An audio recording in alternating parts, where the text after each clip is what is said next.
My girlfriend texted, "I found someone else. I want nothing more to do with you." I replied, "As you wish." Then I blocked her cards and stopped funding her lifestyle. A week later, her attorney was frantically reaching out to me. I'm 31 male. I'm a pretty simple guy on the surface. I run a logistics consulting firm. I started in my mid-20s with nothing but a second-hand laptop and a ton of anxiety. The first few years were brutal. 80-hour weeks, living on cheap noodles, reinvesting every penny. But about 2 years ago, I landed a major contract and then another. My niche business, after years of grinding, finally became very profitable. It affords me a comfortable life. For the last 3 years, that life included my girlfriend, Kayla, 28. When I met her, she was working as a receptionist, dreaming of being a fine arts curator. She had the passion, but not the connections or the financial freedom. I was smitten. My life had been all work, and she was this vibrant splash of color. I believed in her dream, and now, for the first time, I had the resources to help. I made her an offer. Quit the job you hate. Focus on your art history studies. Take the unpaid internships. Network. I'll cover everything. I thought we were a team, investing in our future. And I did. Her rent for a chic, art-inspired apartment downtown, $3,500 a month. The lease on her Audi A5, $800 a month, which I co-signed. Her wardrobe, her organic groceries, her art supplies. I gave her 2 credit cards as an authorized user. I never checked the statements. I'm a consultant. My life is about managing details for others. In my own life, I just wanted to trust. It was our 3-year anniversary on Tuesday. I had reservations at a place she'd been wanting to try for months. I bought her a beautiful, simple sapphire necklace. I came home a little early, excited to surprise her. She wasn't there. At 7:15 p.m., my phone buzzed. It was a text from her. "Kayla, I found someone else. I want nothing more to do with you." That was it. 7 words. After 3 years of me underwriting her entire existence, I stared at the screen for a long time. The initial shock felt like a physical blow, leaving me hollowed out and breathless. There was a moment, a brief one, where I almost typed a dozen frantic questions. Why? Who? What did I do wrong? But then, a strange, cold clarity washed over me. The sheer, brutal finality of her words, "Nothing more to do with you," was, in its own way, a gift. It was unambiguous. She had drawn a line. She wanted nothing more to do with me. So I texted back a simple 3-word reply. Me, as you wish.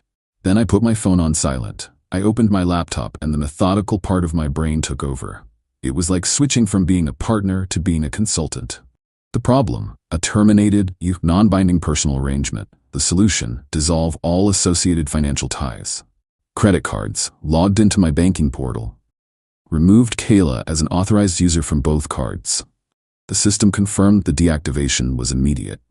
Car lease, logged into the auto finance portal. The lease was in my name, co-signed. I couldn't terminate it instantly, but the next payment was due in a week. I canceled the automatic payment. Apartment, the lease was in my name. I found the rental agreement PDF. The break clause required 60 days notice and a 2-month rent penalty. Annoying, but clean. I drafted a formal email to the property management company invoking the clause. I CC'd my personal email to have a time-stamped record. Streaming and subscriptions, Netflix, Hulu, Spotify, Family, the boutique gym membership, the artisanal meal kit delivery. I went through them one by one, changed passwords, removed her profile. Phone, she was on my family plan. I initiated the process to remove her line. The whole process took about 45 minutes. When I was done, I felt nothing. Just empty. I packed an overnight bag, left the necklace on the kitchen counter, and went to stay with my brother, Luis. I didn't want to be there if she came back for her things. I didn't hear a peep for the rest of the week. The silence was its own confirmation. I figured she was busy. But on Friday afternoon, her card must have finally been declined somewhere important. The text started, first pleading, then confused, then angry. I read them, but didn't reply. Then this morning, a full week later, I got an email. The subject line was, "Urgent, regarding Kayla Vance." It was from a partner at a downtown law firm. He stated he was representing Ms. Vance and needed to speak with me immediately regarding my summary and malicious cessation of established financial support. It seems my simple "as you wish" was not the end of the conversation she expected. Update 1. Hey everyone. The comments on my original post were a huge help in grounding me. Thanks for that. This past week has been an education in audacity. As advised, I hired my own lawyer. My dad has used Mr. Phillip for business contracts for years. He's sharp, No nonsense, and after I explained the situation, he looked at me over his glasses and said, "Well, son, it appears you've encountered a new species of predator." Mr. Phillip reviewed the email from Kayla's attorney, a guy named Mr. Bobby. He chuckled at the phrase malicious cessation, calling it the legal equivalent of an angry toddler throwing his toys. It's meant to sound scary, but it has no legal teeth. Mr. Phillip sent a crisp reply to Mr. Bobby. It stated that our clients were never married, had no joint assets, and that the relationship, and therefore the series of voluntary gifts associated with it, was terminated by Ms. Vance herself. He ended by stating that any further communication should be directed through him. This didn't lead to a demand for $75,000. It led to something more insidious. Mr. Bobby sent back a formal letter proposing a confidential transitional support settlement. It was full of nonsense about Kayla's significant career and emotional investment in the relationship, and how my abrupt withdrawal of support had caused her professional setbacks and severe emotional distress. They were proposing I continue to pay her rent and car payment for 6 months, and give her a parting sum of $20,000 to avoid lengthy and public litigation. It was a shakedown, pure and simple. Mr. Phillip advised we ignore it completely. "Let them spend their money," he said. "Filing a lawsuit on this is filing for malpractice." The real fun started when the consequences began to bite. On Saturday, I got a frantic call from the property manager of her old apartment, Judith. Kayla had shown up with her new boyfriend, Russell. They demanded a key, which Judith refused since Kayla wasn't on the lease.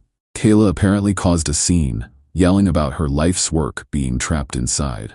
Russell, trying to play the big shot, told Judith, "We can make this very difficult for you."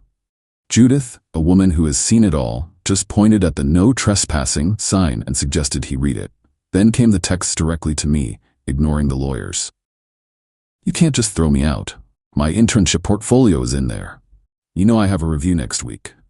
They just called me from the Audi dealership. The payment was declined. The car is co-signed. You're ruining your own credit too. Are you stupid?" A bluff. My credit is fireproof, and one late payment I intend to settle wouldn't dent it, but nice try. Russell is a good man. He's a real estate developer, and he can't believe how you're acting. He says you're playing games you can't win. I didn't reply. I screenshotted everything and sent it to Mr. Phillip. He was delighted. Direct contact after counsel has been engaged. She's a gift that keeps on giving.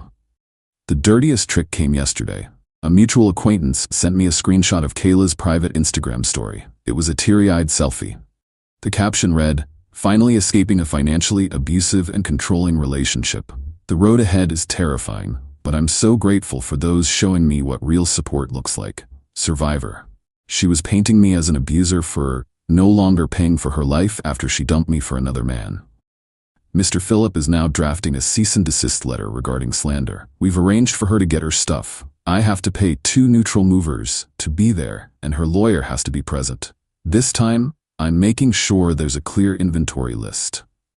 She really thought she could just swap me out like a provider a la carte and keep all the benefits. Unbelievable. Update 2. This whole saga has taken a turn I didn't expect. The move out was a disaster, but not in the way I predicted. And the fallout from her little Shash Survivor stunt has started to ripple outwards in ways I never orchestrated. The move-out was scheduled for a Saturday morning. I hired the movers. Mr. Phillip had an inventory list ready, personal effects only, and her lawyer, Mr. Bobby, was confirmed to supervise at 10 a.m. At 9:45 a.m., one of the movers called me. "Sir, the lady and a gentleman are here. They're saying their lawyer is running late and they want to get started." My stomach clenched. I immediately called Mr. Phillip. He told me to tell the movers not to allow access until he arrived. Too late. The movers, trying to be helpful, had already let them into the building lobby. Mr. Phillip called Mr. Bobby, who confirmed he was stuck in traffic and would be 30 minutes late. A likely story. It was a setup. I told the movers to stand their ground and only allow personal boxes to be moved. For the next half hour, Kayla and Russell apparently tried every trick in the book.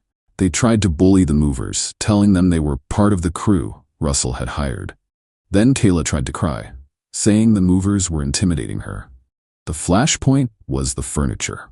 Kayla insisted that the custom bookshelf, the ergonomic desk, the memory foam mattress, and the 65-inch OLED TV were all gifts and therefore hers. She and Russell began trying to move the TV themselves. This is where the professionals I hired earned their money. The lead mover, a big guy, calmly stepped in front of them and said, "Folks, that item is not on my inventory sheet of approved personal effects. Please put it down." Russell puffed out his chest. "Who are you to tell us what to take?" The mover didn't flinch. "I'm the guy this man hired to prevent theft from his property. Put it down, or my next call is to the police." Right at that moment, Mr. Phillip walked in. He didn't raise his voice. He just looked at Kayla, then at Russell, then at the TV they were holding. He produced the receipts for every single piece of furniture, all clearly showing my name as the buyer. He informed Kayla that since her counsel wasn't present, her attempt to remove property constituted a breach of their agreement, and if they didn't leave with only the boxed items on the list, he would be filing a police report for attempted grand larceny. Defeated and furious, they grabbed her boxes and left. They left behind a huge mess, scuff marks on the walls, trash on the floor. The landlord billed me $1,200 for damages. Mr. Phillip promptly forwarded the bill and the mover's incident report to Mr. Bobby. Now for the part I didn't control. My revenge, it turns out, was outsourced to the court of public opinion. Remember the #survivor post? Kayla worked as an unpaid intern at a small, prestigious art gallery. The art world here is tiny and interconnected. One of the junior curators, a girl named Leslie who I'd met a few times, saw the post. She knew me well enough to know financial abuser was a load of crap. She was disgusted. She didn't have to do anything. She just showed the post to another colleague. The story spread like wildfire. Kayla Vance, the intern who lived like a millionaire with no job, was publicly slandering the man who funded her entire life after dumping him for a real estate agent. It painted her not as a survivor, but as a deeply unserious and toxic person.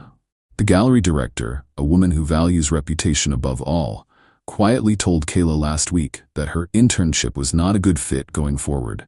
The consequences are no longer just financial, they're reputational, and I didn't have to lift a finger. Final update. I'm writing this one last time for a simple reason: to own the narrative. The original post got shared in places I didn't expect, and I want the full, true story to be the final word before I close this chapter for good. For a while after the last update, things were quiet. I donated all the furniture from the apartment to a charity that helps families get back on their feet. Watching it go felt like the final cleansing.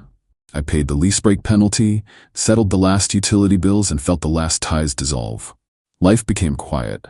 Work, gym, dinners with my brother. The anger faded, leaving a scar and a valuable lesson. The conclusion to the story came from two places.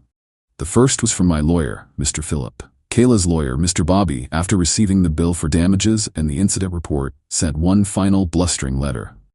Mr. Phillip's reply was simple. He included a formal notice that any attempt to sue would be met with a counterclaim for the damages, the mover's fees, the legal fees, and a separate civil suit for defamation based on her social media posts. He ended the letter by stating, "We have all the receipts, do you?" Absolute silence. They folded. It was over. The second part of the conclusion came from Leslie, the girl from the gallery. She emailed me about 2 weeks ago. It was a simple, kind message. "Hey, I hope you're doing okay. Things got pretty messy here after Kayla left. Thought you might want to see this. Seems like her dad is setting the record straight." Attached was a link to a public Facebook post by Kayla's father. My heart sank, worried something awful had happened. But it was something else entirely. It was a long, rambling, heartbroken post. He didn't name me, but he talked about his daughter leaving a good, stable man who supported her dreams for a flashy fraud with a leased lifestyle. He wrote that the pressure of supporting Kayla's expectations without my resources had crushed the new relationship. Russell wasn't a developer. He was a commission-based agent whose flashy life was built on debt. His income was volatile. The drama Kayla brought with her, including the story of being let go from her internship for unprofessional conduct, had apparently reached his work colleagues. In a business built on reputation, being known as the guy tied up in a messy, potentially litigious drama was poison. His sales slumped. The financial strain was too much. He and Kayla had a massive, explosive breakup. According to her dad's post, Kayla had to move back home. She had no money, no internship, no car, it was repossessed, and had alienated most of her genuine friends. The fine arts curator dream was dead, replaced by the reality of living in her childhood bedroom, deep in debt. He ended by writing, She had a ladder to her dreams and chose to jump off it for a snake. The consequences were complete. They were all natural. Her slander and entitled behavior destroyed her professional reputation. Result, her internship and future prospects in the local art scene vanished. Her new boyfriend, who was all style and no substance, couldn't afford her. Result, their relationship imploded under financial and reputational pressure. Her attempt to bully movers and sue me for made-up promises blew up in her face. Result, she got nothing but a bill and a threat of a countersuit. Do I feel good? No. There's no joy in it. There's just a quiet, somber sense of order being restored. Justice isn't a lightning bolt, it's just gravity. I replied to Leslie and thanked her for reaching out. We had a brief, friendly exchange. It felt nice to have a normal conversation with someone connected to that part of my life. It was a reminder that not everyone is a predator. My life is my own again. I'm focusing on my business and myself. I've learned to trust more slowly, to verify, and to understand that you can support someone's dream without making yourself the foundation they can kick away. I never heard from Kayla or Russell again. I have no idea what they're doing now, and I am finally, truly okay with that. This is the end of the story.